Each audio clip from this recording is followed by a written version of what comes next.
하나님 말씀 함께 보겠습니다. 함께 보실 하나님 말씀은 열왕기하 15장 23절에서 38절까지입니다.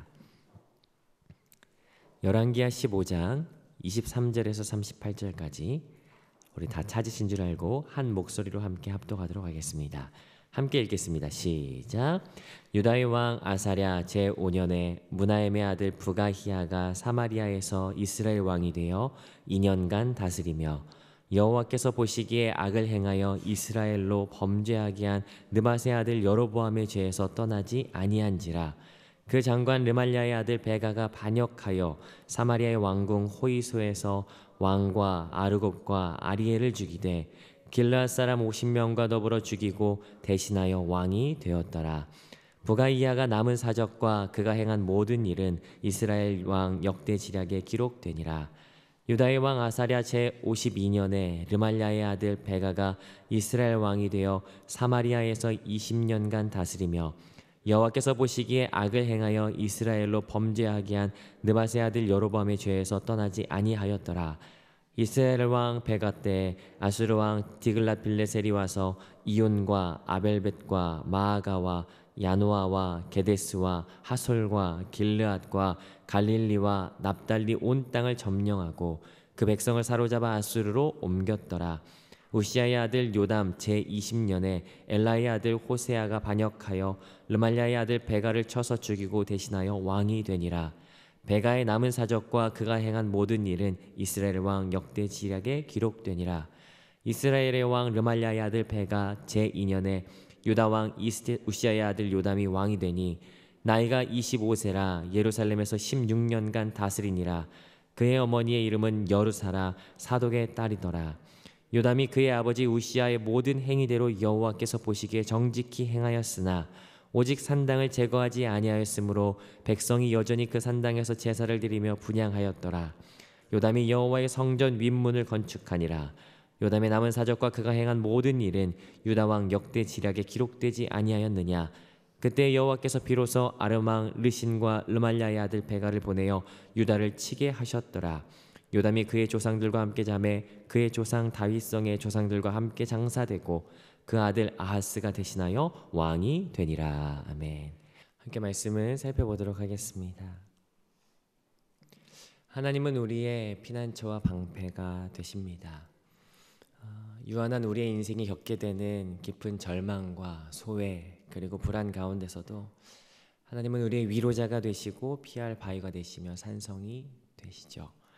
그래서 시편 46편 1절부터 3절까지는 이렇게 하나님을 찬양하고 있습니다.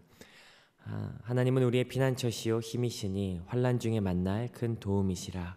그러므로 땅이 변하든지 산이 흔들려 바다 가운데 빠지든지 바닷물이 솟아나고 뛰놀든지 그것이 넘침으로 산이 흔들릴지라도 우리는 두려워하지 아니하리로다. 아멘. 오늘 이 말씀이 우리의 기도가 되고 또 찬송이 되는 그 날이 되기를 주님의 이름으로 축복합니다. 하나님께서 우리의 삶을 붙드셔서 하나님께서 우리의 삶을 지키시는 그 놀라운 은혜를 경험하여서 하나님 다시 한 번 더 바라보고 경험하는 이 한날이 되시기를 주님의 이름으로 축복합니다.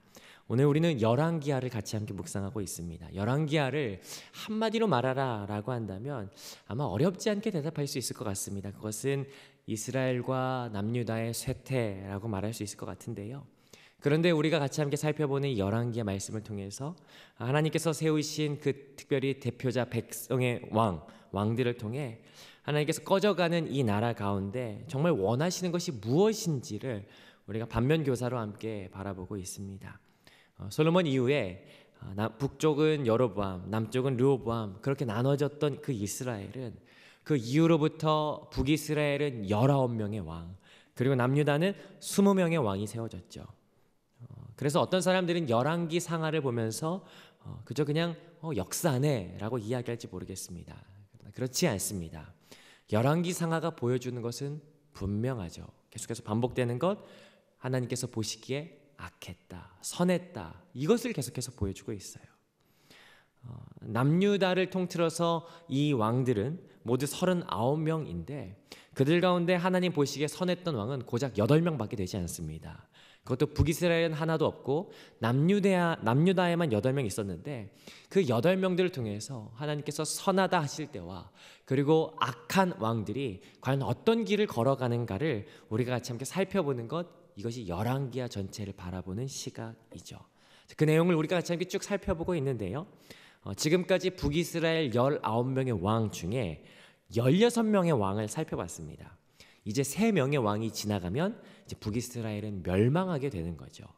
그리고 남유다는 20명의 왕 중에 10명을 같이 함께 살펴봤어요. 이제 11번째 왕을 살펴볼 차례가 되는데 오늘은 본문에 살펴보셨다시피 3명의 왕이 등장합니다. 북이스라엘 왕 2명과 남유다의 왕 1명이 등장하는데요. 그래서 23절부터 26절까지는 17번째 북이스라엘 왕 브가히야에 관해서, 27절부터 31절까지는 18번째 북이스라엘 왕 베가에 관해서, 그리고 마지막 32절부터 38절 남유다의 11번째 왕 요담에 관해서 이렇게 세 단락으로 나눠서 한번 살펴보고자 합니다. 자, 먼저 23절부터는 북이스라엘 왕 브가히야가 등장합니다. 23절 우리 같이 한번 읽어보는데요. 함께 읽어보겠습니다. 시작. 유다의 왕 아사랴 제50년에 무나헴의 아들 브가히야가 사마리아에서 이스라엘 왕이 되어 2년간 다스리며. 자, 브가히야라고 하는 이름의 뜻은 하나님께서 눈을 여셨다라고 하는 아주 좋은 의미입니다. 근데 여러분, 이 23절 읽으셨을 때 어떤 내용이 눈에 딱 들어오십니까? 이 내용 가운데 2년간 다스렸다라고 하는 내용이 눈에 들어와요. 여러분은 왕치고 2년 다스렸다라고 하는 시간이 짧은 시간인가요? 긴 시간인가요? 굉장히 짧은 시간이었어요. 왜 이렇게 짧은 시간 통치했을까? 우리 잠시 후에 살펴보겠지만 25절 통해서 보니까 반역으로 인해서 죽음을 맞이하는 것 보게 됩니다. 여러분, 한 국가의 수장이 반역으로 인해서 죽음을 당했다?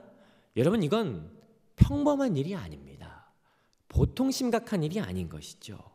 근데 문제는 뭐냐면 이 일이 이때만 있지 않았다라고 하는 거예요. 그 전에도, 또 그 전에도, 그 전전에도 왕이 된 지 6개월 만에, 한 달 만에 왕이 계속 바뀌는 일이 등장해요. 여러분, 이 일을 전후로 13년의 기간 동안요, 이때 왕이 4번, 5번이나 바뀌는 그런 시절이 바로 이 시절인 것을 우리가 보게 됩니다. 여러분, 조금만 생각해 보지 않겠습니까? 왕의 입장에서, 정치인들의 입장에서 여러분, 누구 하나 믿을 수 없는 것이 이 시기일 것이에요. 왕으로 있다 하더라도 조금만 잘못하거나 조금만 틈을 보이면요, 금세 갈아치우는 것이 이 시절의 왕정이었죠. 왕으로 있었던 이 브가히야는 얼마나 불안했을까? 여러분, 아니나 다를까 브가히야가 어떻게 되냐면요, 25절 같이 한번 살펴보겠습니다. 25절 보시죠. 시작. 그 장관 르말랴의 아들 베가가 반역하여 사마리아 왕궁 호위소에서 왕과 아르곱과 아리엘을 죽이되 길르앗 사람 50명과 더불어 죽이고 대신하여 왕이 되었더라. 여러분, 그 장관이라고 나와요. 베가를 장관이라고 하는데, 이 장관이라고 하는 말은 샬라시라고 해서 사실은 경비병으로 해석되는 것이 더 좋을 것 같습니다. 경비병이면 왕 바로 옆에서 왕을 호위하는 경호원을 말하죠. 그리고 그 경호원에게 어디에서요? 가장 안전하다고 여겨지는 호위소에서. 여러분, 왕과 아르곱과 아리엘이라고 하는데, 이 아르곱과 아리엘은 아마 이 왕의 자녀이지 않을까 싶습니다. 그러니까 자기 가족과 같이 함께 있는 사적인 가장 안전한 장소인 안전한 사람들과 함께 있었을 때 그 안전한 사람에게 가족이 일순간에 죽임당하는 거 보게 됩니다. 여러분, 어떻습니까? 이 브가히야의 이야기를 보니까 정말 불안함이 이 가운데 있어요. 아무도 믿지 못할 불안함이 이 가운데 있다라고 하는 건 이 브가히야의 이야기이죠. 자, 그리고 나서 27절부터는 이 브가히야를 살해한 베가가 왕이 됩니다. 그리고 18번째 북이스라엘 왕이 되는데, 자, 27절 같이 한번 읽어보겠습니다. 함께 읽습니다. 시작. 유다의 왕 아사랴 제52년에 르말랴의 아들 베가가 이스라엘 왕이 되어 사마리아에서 20년간 다스리며. 제 경호원 출신이었던 베가가 다스리는데 몇 년을 통치하냐면요, 20년 동안 통치해요. 문득 그런 생각이 들더라고요. 본인이 경호원으로서 살해했던 경험이 있으니까 주위에 있던 사람들을 잘 정돈하지 않았을까. 아무튼 그래서 20년이라는 시간 동안 통치를 하는데, 그런데요, 물론 이 베가도 끝에 30절에 보면 호세아에게 반역을 당해서 또다시 왕조가 바뀌게 되죠. 그렇지만 이 20년이라는 시간이 이에 앞섰던 왕 2년 동안 통치하고 1개월 통치하고 6개월 통치하고 뭐 그런 왕보다는 좀 낫네 싶어서 괜찮구나라는 생각이 들지도 모르겠습니다. 그러나 여러분, 이 나라 가운데는요 여전히 불안함이 계속되는 것 보게 돼요. 여러분, 혹시 지난 토요일에 묵상하셨던 본문 기억하십니까? 갑자기 등장했던 선지자 한 명 있었죠. 누구였어요? 요나였습니다. 그런데 요나가 예언을 선포하길 하나님께서 이 나라의 영토를 회복하실 것입니다 라고 예언을 선포하니까 그때부터 아라바부터 하맛 어기까지 그 영토는 솔로몬의 그 찬란했던 시절 가운데 있었던 국경이거든요. 그 정도의 국경까지 회복했던 그 시기가 불과 얼마 전이었습니다. 그런데 그 요나가 또 그 이후에 뭔가를 더하죠. 우리 요나서 통해 알 수 있는데 얼마 뒤에 아수르의 수도였던 니느웨에 가서 회개를 선포해요. 그러자 짐승부터 왕에 이르기까지 니느웨 전체가 회개하거든요. 그리고 나서 이때부터 아수르가 하루가 다르게 회복되어지고 강해지고 성장합니다. 그리고 나서 어떤 일이 있냐면요, 오늘 본문 29절 이런 일이 있습니다. 29절 같이 한번 읽어보겠습니다. 시작.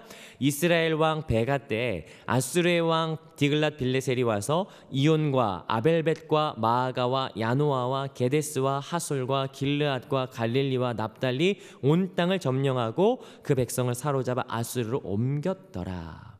여러분, 여기 어떤 단어가 눈에 들어오세요? 점령했다. 반대로 이야기하자면 이스라엘 국가가 영토를 잃어가기 시작했다라는 것이에요.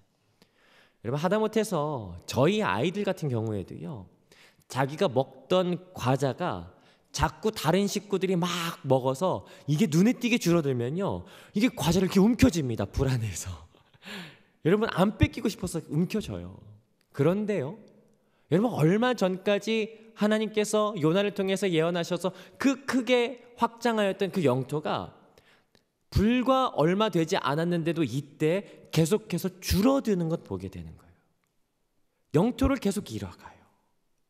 그래서 베가가 하는 것이 있습니다. 뭐냐면 오늘 본문 37절인데요. 이사야 7장에도 등장하는 장면인데 아람 왕 르신과 동맹을 맺어요.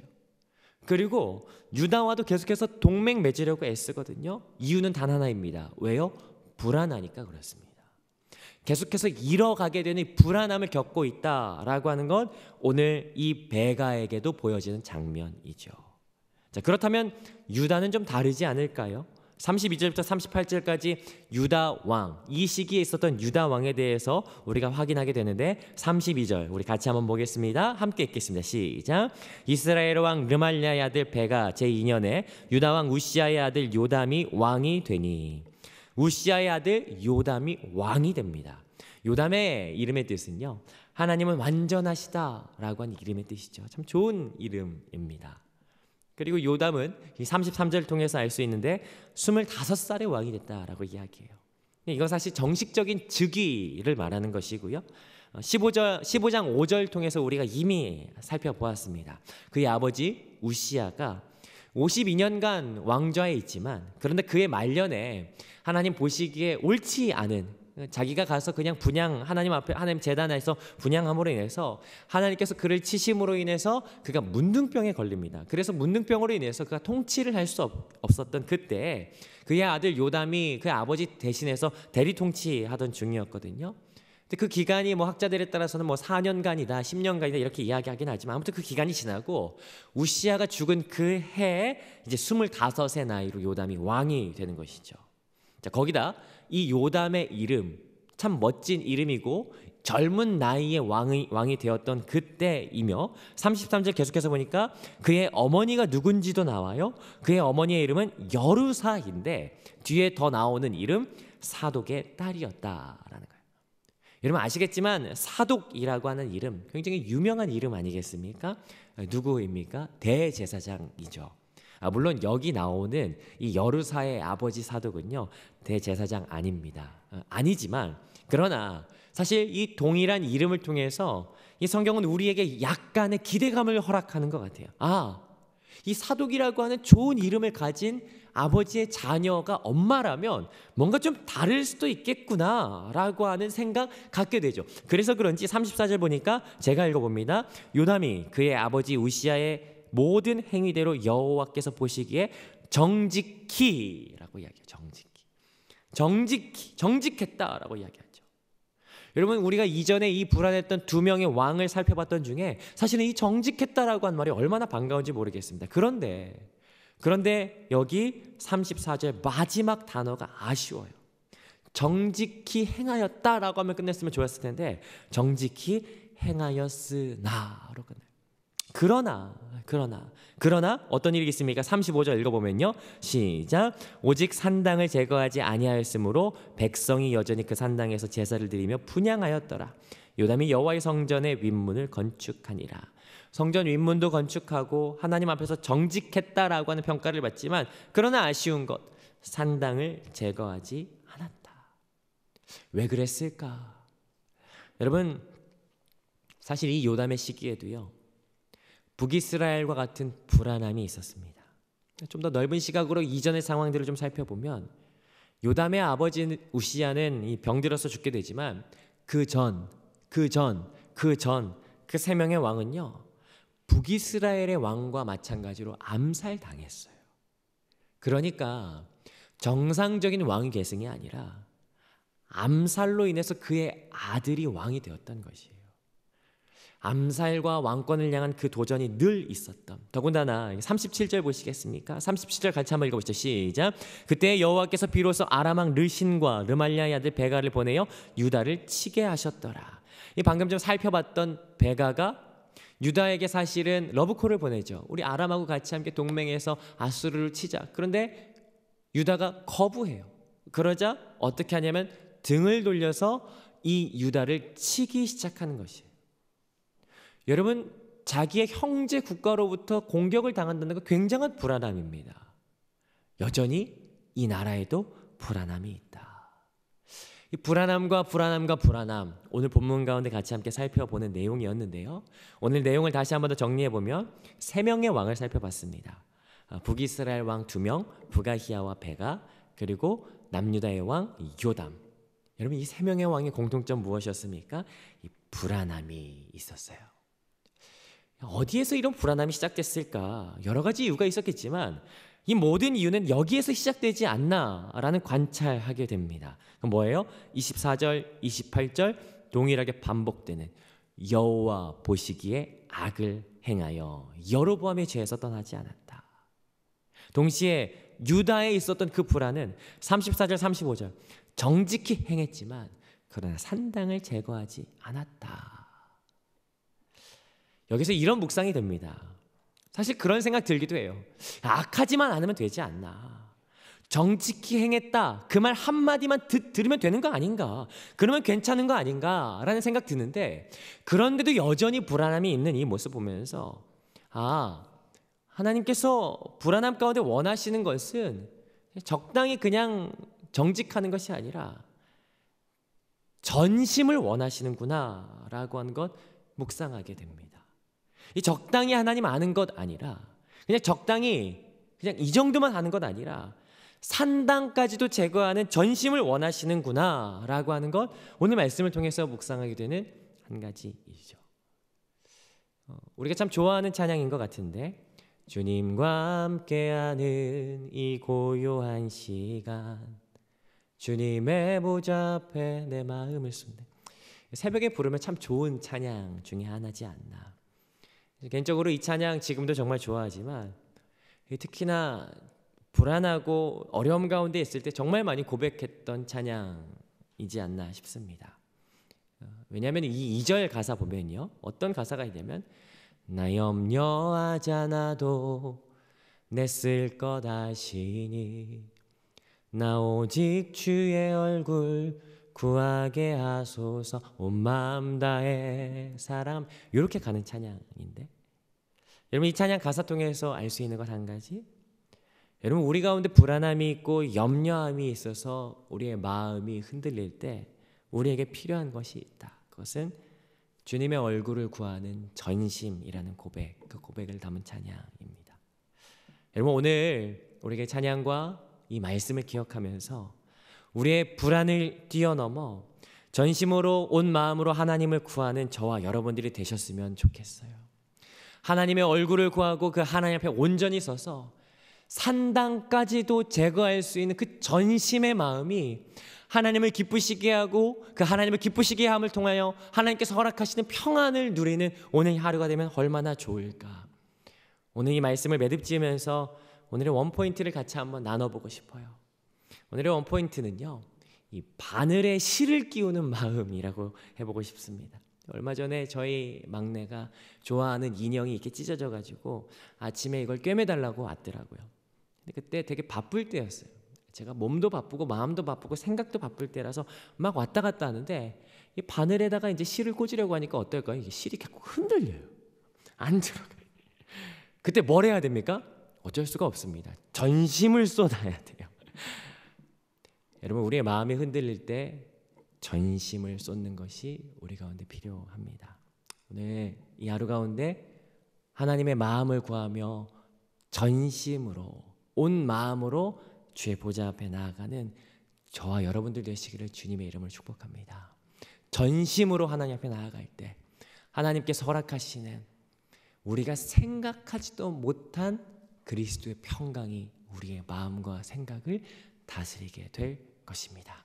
그 은혜를 누리는 오늘 이 하루 되시기를 주님의 이름으로 축복합니다.